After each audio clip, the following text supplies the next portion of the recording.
Selamat Hari Rabu, selamat menyongsong Hari Rindu, dan selamat merayakan Hari Waisak untuk teman-teman yang merayakan.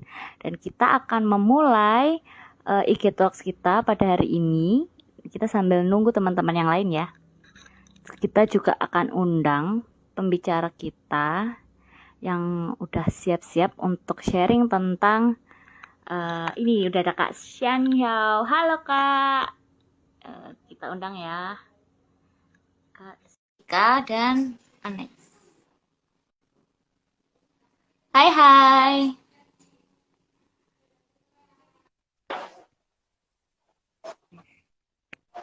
Halo Pak. Apa kabar? Halo Bu. Halo. Halo Kak Santika.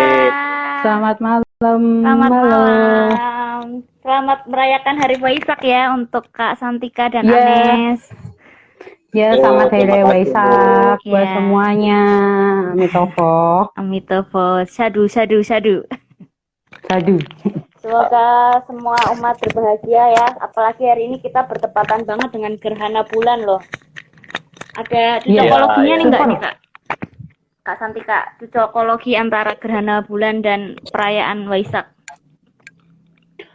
Kalau untuk gerhana bulan sendiri, sebetulnya itu untuk Hari Raya Waisak itu biasanya bertepatan dengan bulan purnama. Biasanya kalau orang kita sembahyang itu ada namanya ada Jait, ada Capgo. Jadi kalau Jait itu tanggal 1, kalau Capgo itu tanggal 15. Oh. Nah, tanggal 15 itu pasti biasanya untuk bulan purnama.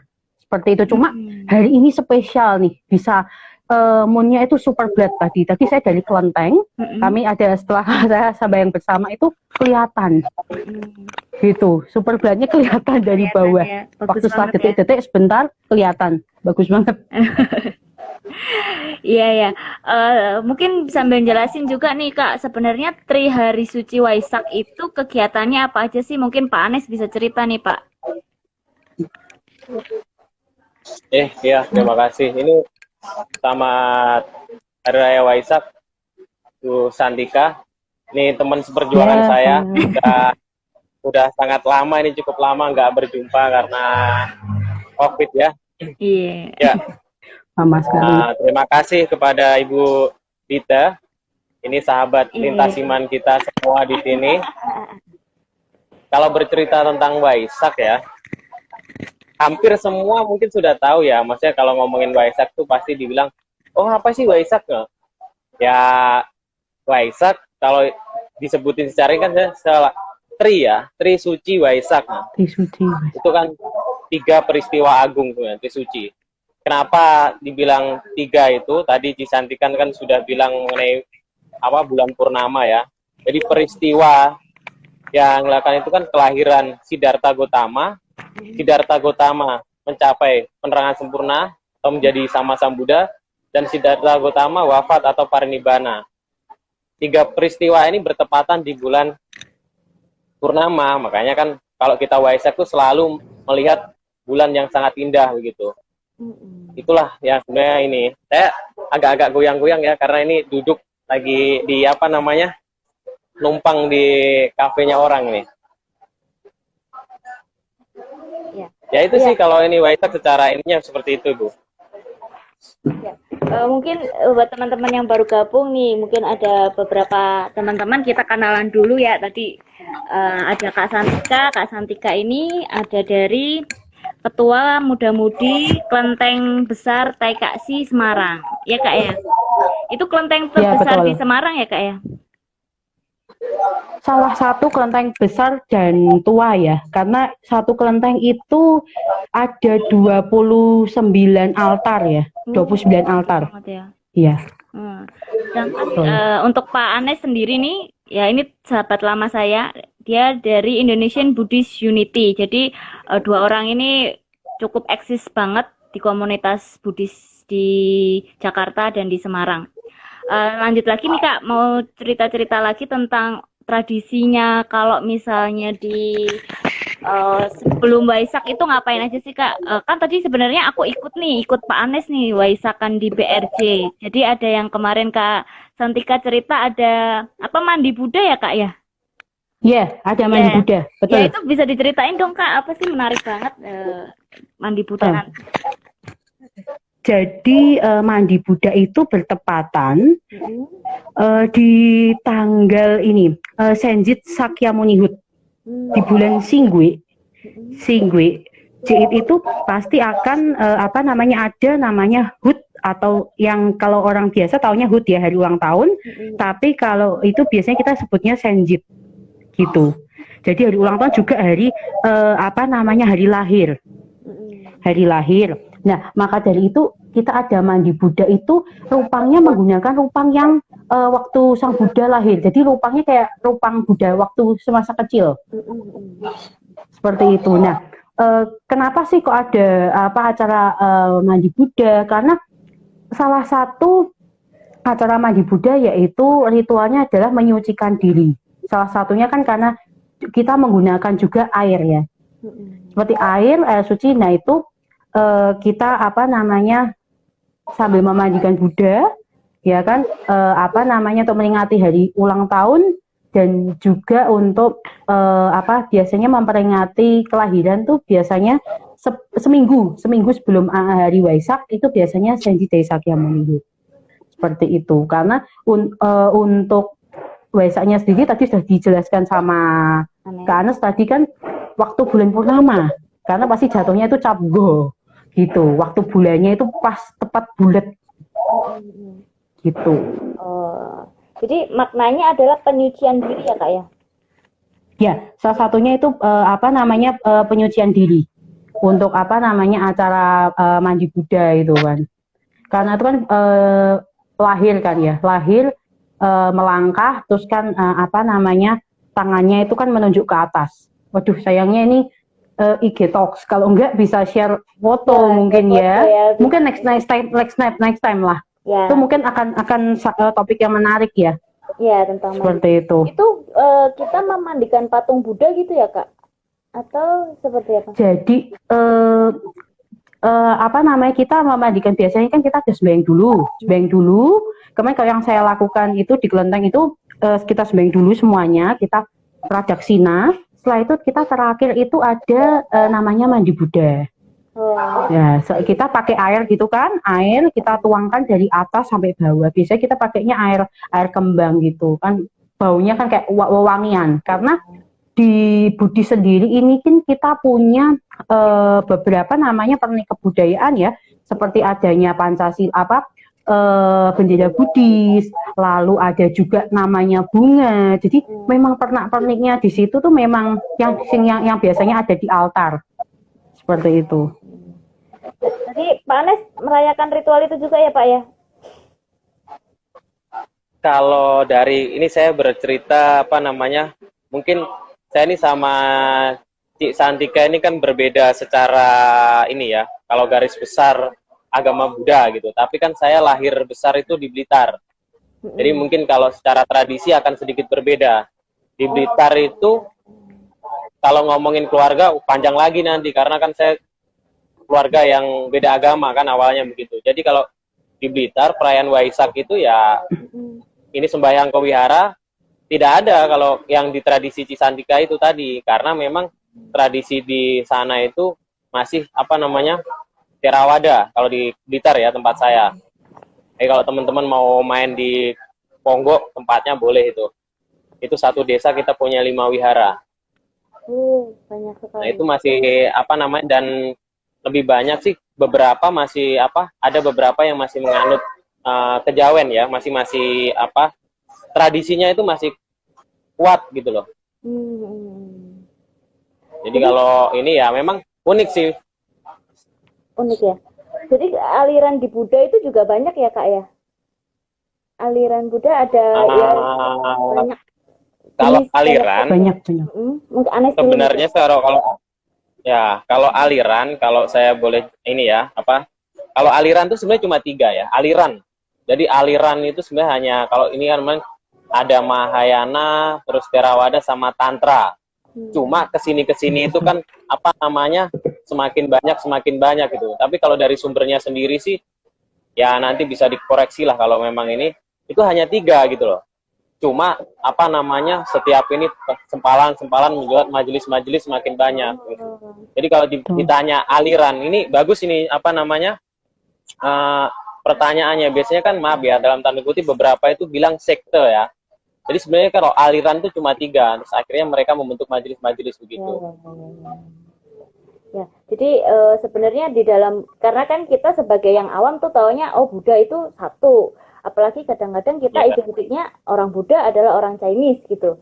Padahal sebenarnya kalau kita lihat sendiri, saya sebagai orang yang awam juga kaget juga nih kenal sama Pak Anes, orang Jawa dari Blitar, Buddha juga. Oh ternyata di daerah-daerah tuh Buddha itu sangat beragam sekali juga, seperti halnya banyak agama-agama lain yang sebenarnya juga punya keberagaman, tapi ya intinya kita juga merayakan, punya hari raya besar yang sama ya Pak ya, untuk terutama untuk Waisak ini seluruh Buddha merayakan bahwa ini hari besar untuk merayakan 3 peristiwa besar itu ya.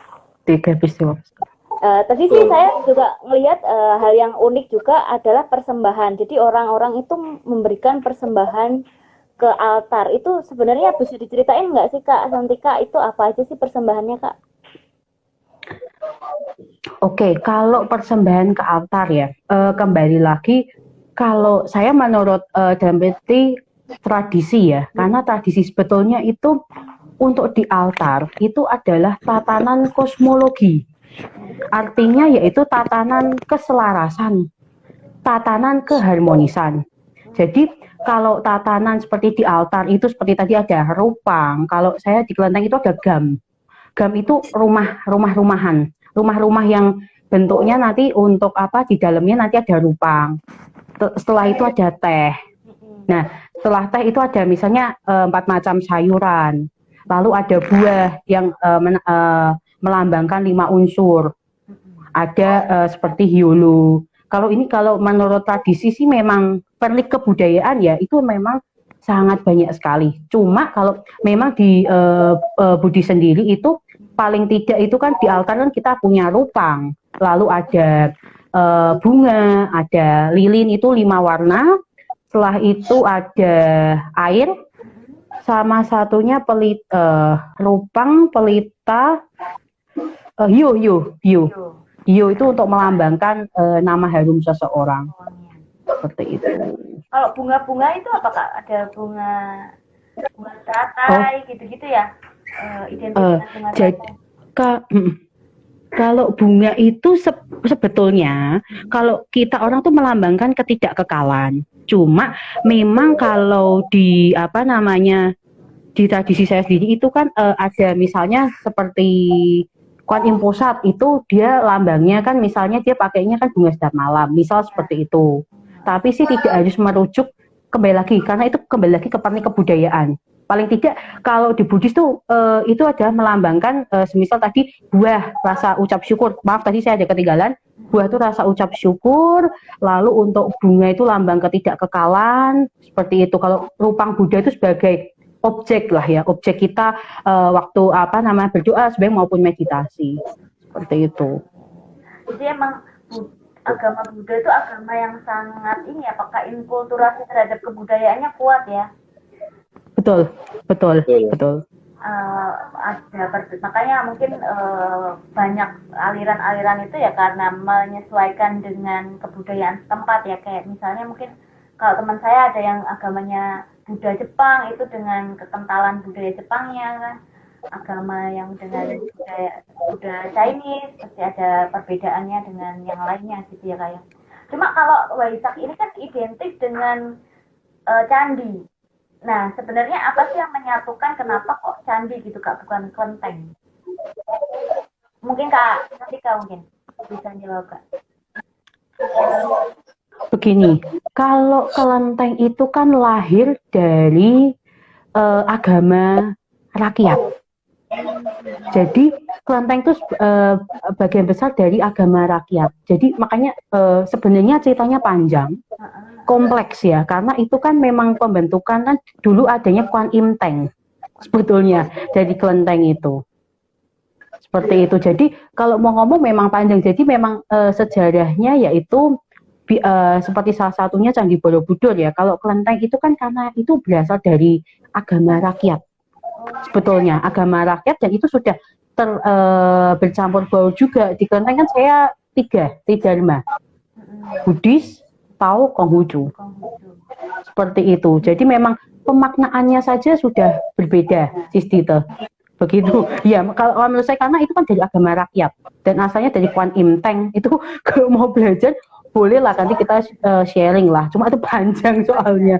Begitu. Makanya kalau Candi sendiri itu berarti lebih karena Indonesianya gitu Kak atau bagaimana? Memang kalau sejarahnya itu apalagi kita melihat dari ini ya apa namanya ceritaan kalau Candi Borobudur kan kalau lihat itu kan ada relief-relief ceritaannya itu.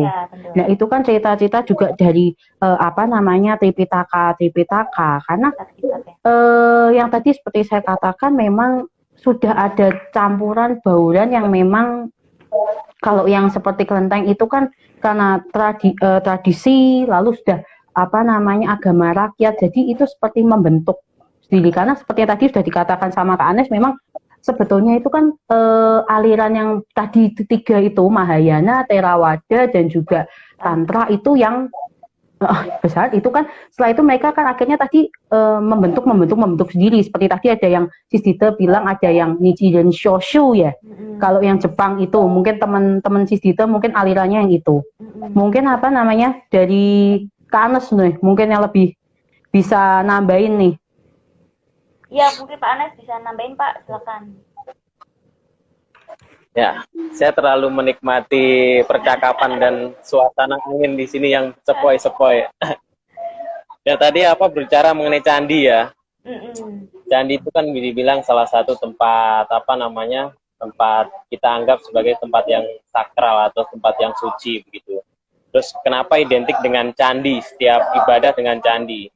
Karena kalau ini kan ada tadi di Santika bilang apa namanya kalau nggak salah ada banyak keberagaman juga salah satunya untuk penghormatan kepada leluhur-leluhur. Nah kalau berbicara candi ini memang menarik, terutama khususnya Candi Borobudur ya. Jadi itu satu-satunya candi yang bisa dibilang ya yang sangat luar biasa lah. Bahkan dunia sudah mengakui itu. Kenapa kita menghormat tadi Santika sempat sebut dari suta-suta yaitu di Candi Borobudur itu kalau kita ngelihat relief-reliefnya itu adalah kisah Jataka dan itu diceritakan. Kalau saya selalu menceritakan, saya nggak hafal. Karena itu benar-benar laku kalau apa ya bahasa yang ini laku tindakan ketika kita melakukan itu. Itu benar-benar kisah yang luar biasa. Itu dari tahap 1 sampai tahap paling tinggi itu tahapan itu untuk pencapaian.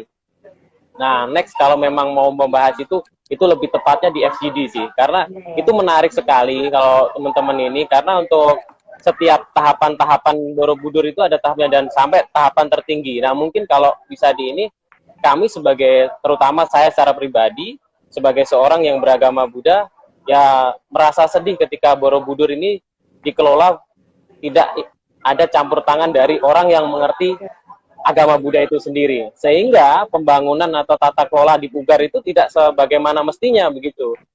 Jadi harusnya ya kalau memang pemerintah mendengar itu kan yang mengerti tata pengelolaan candi itu kan kita begitu. Mungkin ini agak sedikit melenceng ya. Jadi paling enggak ketika teman-teman yang lain mau berkunjung, dia tahu tata cara untuk menghormati gitu loh. Jadi itu kan tempat yang dianggap sakral sebagai kita yang umat Buddha, tetapi kan begitu. Bayangkan ya, ketika kita waisakan di sana, ya kita waisak di sana, kita ibadah dengan kusuk, di atas ada yang selfie. Itu kan maksudnya ya kan enggak banget gitu ya. Artinya begini, ketika pemerintah atau ini memahami ini adalah sesuatu religius ya, dan apalagi bangsa Indonesia dibilang sebagai bangsa yang beragama kan. Jadi kan berreligiusnya itu kan tinggi. Nah, ketika ada teman-teman kita ya mbokyo artinya ya kita sama-sama di bawah lah begitu. Jadi jangan pas kita sembahyang, coba kita ibadah, tiba-tiba dia di depan kita selfie itu kan nggak menarik sekali gitu loh. Nggak menarik dalam artian kalau nggak sopan sih gitu loh. Nah itu autokritik lah untuk ini ya. Jadi kalau ngomongin candi ya pikiran saya jadi agak-agak kesel juga gitu, karena memang melihat pengelolaan dan nggak hanya Borobudur sebenarnya kalau ngomongin candi. Jadi kalau kita lebih tarik lebih ini sebenarnya kan dari Jambi itu ada Muara Takus, dan saya pun juga belum punya karma baik ke sana gitu. Tapi kalau Budite mau melihat nggak usah jauh-jauh, di dekat Jakarta itu ada di Karawang, itu namanya Candi Jiwa, dan itu baru diakui sebagai cagar budaya itu kalau tidak salah 2011 atau 13. Nah itu ada relik-relik peninggalan memang yang beragama Buddha. Nah kalau kita tarik tuh sebenarnya Buddha di Nusantara ini kan peradabannya 17 abad, 1700 tahun. Itu kan luar biasa begitu loh. Jadi peradaban-peradaban itu kan peradaban-peradaban itu sampai hari ini juga masih ada gitu loh. Kalau tadi balik ke topik tadi candi ya, itu adalah salah satu tempat yang kita anggap suci lah, seperti halnya ya kita ke wihara atau apa ini. Terus kalau dalam bahasa Buddhisnya itu biasanya kita Dharma Yatra. Apa itu, Pak? Ya, betul. Dharma Yatra. Dharma Yatra. Apa artinya itu Dharma Yatra, Pak? Ya kita berkunjung ke tempat-tempat suci Buddhis itu. Jadi kalau sebenarnya kan Dharma Yatra kalau teman-teman, tapi kita nggak ada istilah ini ya, kayak di India itu kan kita harus tempat lahirnya Buddha itu, dia berkunjung ke tempat-tempat suci itu namanya Dharma Yatra. Oh, Di sini kan ada Borobudur gitu. Dan kita bahasanya Dharma Yatra. Dharma Yatra, betul. Kalau di candi itu aku ingatnya itu ya Arupa Datu, Kama Datu itu ya Betul. tiga lapisan manusia Datang. ya strata untuk menuju ke nirvana itu ya. Makanya Nirwana, Nibbana. mungkin memang candi memang selalu menjadi tempat suci untuk umat Buddha. Nah, kalau tradisi yang unik yang dari Kak Santika nih Kak, tradisi setiap tahun mungkin yang hanya ada di Semarang mungkin Kak, yang beda untuk kalau Waisak itu apa Kak? Ada nggak tradisi uniknya? Kalau biasanya sih ya yang ada itu kan memang kegiatannya itu kan yang tadi saya bilang acaranya itu kan untuk acaranya tanggal seminggu sebelumnya. Nah, itu ya. seminggu sebelumnya itu kan kita ada acara mandi Buddha, setelah itu ada acara Waisak, dan emang kebanyakan malah saya itu acara berada di candi, salah satunya Candi Borobudur. Begitu. Jadi nah corona makanya ini tadi nggak sempat itu ya, Kak? sih saya Corona ini berarti nggak ada enggak, acara khusus, ya? Ini saya barusan tadi acara. Oh. Saya ngadain acara sembahyang bersama untuk Waisak dan sembahyang Capgo. Jadi kalau saya di Kelanteng itu sembahyang itu ada sembahyang Jait, yang tadi saya bilang tanggal 1 dan tanggal 15. Jadi namanya disebut tanggal 1 Jait, tanggal 15 itu Capgo, dan ini kebetulan bulan 4 Singwe. Nah, itu. Dan tadi yang sempat saya mau kasih itu juga untuk yang di Borobudur nih, candi ini memang tempat suci. Cuma cenderung sekarang tuh memang masih percaya kayak klenik-klenik gitu loh. Jadi kuku, rambut itu diselip-selipkan semua. Waktu saya sempat dulu bersih-bersih kan. Wah, parah loh itu. Jadinya tuh merusak. Ini cuma tambahan aja ya. Maka kalau keluar dari out of track ya, sorry. Cuma ya itu aja sih. Yang penting jangan terlalu klinik lah, gitu loh. Harus misalnya megang ini, nanti kalau bisa megang ini kamu bisa berhasil. Ada. Gitu itu kan sorry to say.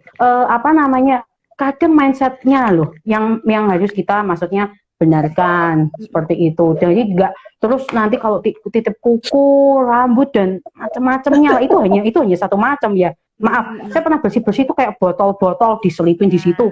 Ini tutup botol. Terus karet, permen karet. Aku sampai parah loh. Parah, bener. Kalau waktu ada bersih-bersih Candi Borobudur ikutlah biar tahu. Ya.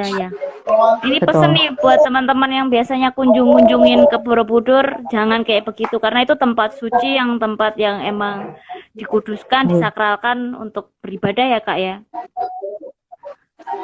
Nggak boleh seperti itu. Betul. Terus mungkin Pak Anes ada nggak Pak tradisi uniknya Pak tradisi unik yang cuma ada di tempat Pak Anes untuk Waisak, mungkin di keluarga atau di mana?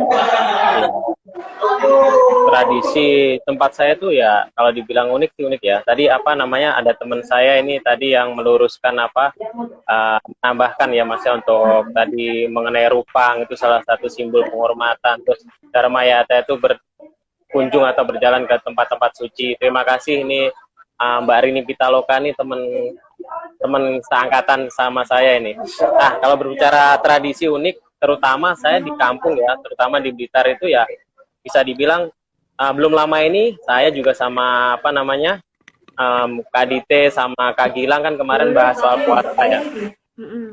Jadi kalau ngomongin ini ya sebelum Waisak kita wisata dulu tuh selama sebulan penuh.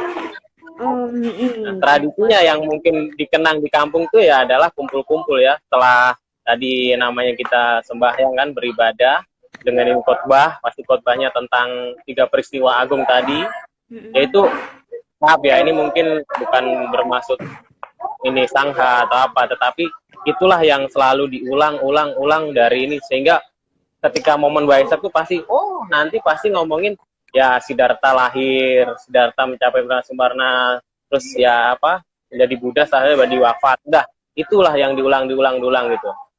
Nah, kalau uniknya ya kita setelah dari wihara itu ya pulang kita apa namanya itu memberikan penghormatan kepada orang tua. Jadi sujud, terus ajang sana ada perayaannya juga. Jadi ada bikin kue, ada bikin makan makanan. Jadi kita kalau pas Waisak kita yang jaga rumah. Jadi gantian teman-teman kita yang Muslim, yang Kristen, yang Katolik itu berkunjung ke rumah kita. Jadi kita yang jadi tuan rumah. Nah itulah yang uniknya. Mungkin teman-teman yang lain sama, tapi kalau di daerah lain nggak tahu ya. Itu nggak semua, setauku nggak ini. Tapi nggak tahu di tempat Santika ada nggak Mas ya setelah Waisak itu bikin kue ya, anjang sana atau begitu. Ya, kalau di tempatku di Blitar itu selalu begitu. Yaitu itu yang bikin kangen terkadang begitu. Ada Kak Santika? Kalau di tempat saya sih nggak ada, karena memang kembali lagi. Kalau saya kan hitungan kalender lunar ya, jadi hampir tiap bulan itu saya merayakan namanya kalender seperti Senjit itu. Karena kan kalau saya di konten itu kan dewanya banyak. Tiap hari bisa dia ada Senjit ulang tahun mencapai kesempurnaan. Nah itu memang banyak, jadi dalam setahun tuh acara tuh bisa banyak banget full, sebulan aja misalnya bisa 3, bisa 4 seperti itu. Tadi seperti yang disampaikan Mbak Rini ini benar nih, ada SPD itu sebulan pembabaran dhamma. Itu juga ada, cuma kalau di saya itu tidak ada, cuma kalau yang di teman-teman saya itu memang melakukan SPD itu selama sebulan begitu. Itu apa, belajar kitab gitu Kak atau bukan sebulan pembabaran dhamma. Apa kegiatannya apa itu? Oh, khotbah. Kayak ini apa? Kultum gitu ya? Terawih ya kalau teman-teman Muslim. Ya. Kalau teman-teman Muslim terawih begitulah. Terawih, betul. Terawihnya umat Buddha namanya 10 pendadaran Dharma. Sepekan. Oh, sepekan. Jadi 1 bulan penuh lah itu istilahnya. Sebulan pembabaran dhamma SPD. Terus nih Kak, mungkin terakhir nih Kak, kalau misalnya dari Buddha sendiri apa sih yang Kak Santika dan Kak Anes ini yang benar-benar teladanin, yang menjadi nilai hidup yang jadi pegangan selama hidup, kehidupan Buddha yang seperti apa? Mungkin dari Kak Anes dulu, Kak Anes bisa cerita. Kalau menjadi teladan itu saya itu saya itu kan biarpun saya kuliah di agama, tapi saya belajar agama Buddha itu sangat minim sekali. Dalam artinya kan sangat kecil sekali itu. Sampai hari ini yang mungkin suta di ajaran Buddha yang selalu mengingat dan menginspirasi saya itu adalah pesan terakhir sebelum beliau parinibbana atau Guru Agung Buddha ini parinibbana. Itu ada di Mahaparinibbana Sutta. Jadi singkatnya itu kan saya selalu mungkin kalau kita beberapa kali ketemu atau pernah dengar, saya selalu bilang waya dhamma sangkara apamadena sampadeta. Segala sesuatu yang terkondisi itu tidak kekal, ya. Berjuanglah dengan penuh kesadaran. Jadi ya saya sebagai umat yang beragama Buddha percaya bahwasanya ini semua ini nggak kekal gitu loh. Jadi suatu saat bisa lenyap adanya. Jadi ya mau nggak mau hari ini saya akan berjuang dengan konsentrasi, dengan penuh kesadaran. Apapun yang aku lakukan itu dengan disadari. Ya. Itu yang maksudku dari semua yang mungkin bisa dibilang favorit atau kesan yang ini ya salah satunya di situ. Meskipun banyak lain, tetapi bagi diriku yang benar-benar mengena ya salah satunya di Mahaparinibbana Sutta, yaitu penggalanya Waya Dhamma Sangkara Apamadena Sampadeta itu. Hidup Itu yang berkesadaran selalu ya Kak, intinya ya. Hidup berkesadaran dan segala sesuatunya tuh tidak ada yang kekal. Gitu ya? ya, jadi segala artinya itu kan segala sesuatu yang terkondisi itu tidak kekal. Jadi Ya. kita berjuang dengan penuh kesadaran. Atau kalau teman-teman di mahasiswa Buddhis itu selalu bilang berjuang dengan sungguh-sungguh gitu. Ya. Kalau Kak Santika apa Kak yang mengingat sekali tentang ajaran Buddha? Yang saya ingat itu kalau ajaran Buddha itu Hiri dan Otapa. Apa itu? Takut dan malu berbuat jahat. Itu dasarnya. Karena kalau kita sudah punya rasa takut, rasa malu, itu paling enggak tuh kita bisa punya mawas diri lah. Mawas diri. Jadi saya simpel aja sih sebetulnya. Jadi hanya Hiri dan Otapa, yaitu rasa takut dan malu berbuat jahat. Karena di agama Buddha sendiri kalau kita itu sudah punya pikiran, di pikiran aja sudah jelek, itu sudah udah bisa terkondisikan itu bisa jelek karena itu sudah mencetuskan di pikiran kita. Gitu loh. Kita sudah kok orang ini kok seperti ini ya. Nah, itu sudah membentuk pikiran. Makanya saya bilang Hiri dan Otapa. Jadi rasa takut dan malu untuk berbuat jahat. Makanya ada pesan Sang Buddha yang jangan berbuat jahat, sucikan hati, perbanyak kebajikan, sucikan hati dan pikiran. Inilah ajaran para Buddha. Ya. Itu karena yang paling itu adalah yang paling banyak adalah cinta kasihnya lah ya, yang universal. Jadi cinta kasih universal itu juga membuat saya sendiri dan mungkin teman-teman juga itu kan supaya tidak fanatik juga. Jadi seperti tadi disampaikan kan, kita memang banyak macamnya, tapi kita juga saling menghargai karena kan punya, yang tadi sudah disampaikan, punya tradisi masing-masing. Di tiap tempat juga aliran itu punya tradisi masing-masing. Seperti itu. Iya. Ya, menarik banget ya, ternyata memang Buddha ini orangnya sangat welas asih, hatinya sangat halus, sehingga semua ajarannya tuh emang selalu membawa kedamaian ya. Kalau pesan Waisak tahun ini apa sih Kak? Beda nggak antara yang di Jakarta dan di Semarang? Pesan Waisak. Kalau pesan Waisaknya sendiri kan kita mungkin ngikutin yang untuk nasional ya. Ya cuma memang yang penting adalah untuk saat ini sih kondisi memang yaitu satu, tetap harus benar-benar ekstra hati-hati untuk kesehatan. Karena kita itu kan masih masa pandemi kan. Meskipun mungkin teman-teman yang nonton maupun Sisdita dan Kak Aneh juga sudah misal vaksin, tetap berhati-hati, tetap mawas diri, pakai masker. Itu yang saya pesan. Gitu ya. Mungkin enggak muluk-muluk sih dari saya, cuma itu nomor satu kesehatan. Kalau yang di Bapak tadi habis ibadah ada pesan damai Waisak nggak Pak? Pesan damai, kalau berbicara pesan damai yang disampaikan maaf ya, itu kan pasti banyak ya. Jadi karena masing-masing aliran itu kan pasti ada yang pengkhotbah itu. Ya, itu ada. Tetapi kalau kita ngomongin mengikuti Dirjen Bimas Buddha itu ya bangkit bersatu untuk Indonesia maju. Itu kalau kita ini ya. Tadi kalau setiap ini banyak. Kalau dari tadi kan sebut banyak aliran-aliran itu, dan beberapa kan maksudnya ada, kalau secara yang besar kan sekarang ini kan di Buddha ini, yang mungkin ada yang namanya Walubi, ada yang namanya Permabudi, ya kan? Itu secara ininya besar. Tapi kalau di bawah-bawahnya majelisnya itu banyak sekali. Nah, jadi kalau kita berbicara mengikuti pesan dari ini ya, berusaha mengikuti pesan dari pemerintah aja. Jadi bangkit bersatu untuk Indonesia maju. Ya, ya. Oke. Jadi soalnya pesan-pesan untuk kesehatan sudah disampaikan sama Cisantika. Ya. Karena itu sekarang yang paling penting ya Pak ya, tentang kesehatan dan Ya. tentang menjaga Betul. jarak, cuci tangan. Dan ini saya sangat beruntung sekali sih bisa sedikit meskipun sedikit banget nih belajar tentang agama Buddha, karena saya awam sekali tentang agama Buddha, dan mungkin teman-teman yang di sini juga baru tahu bahwa ternyata Buddha itu sangat beragam sekali di dalamnya.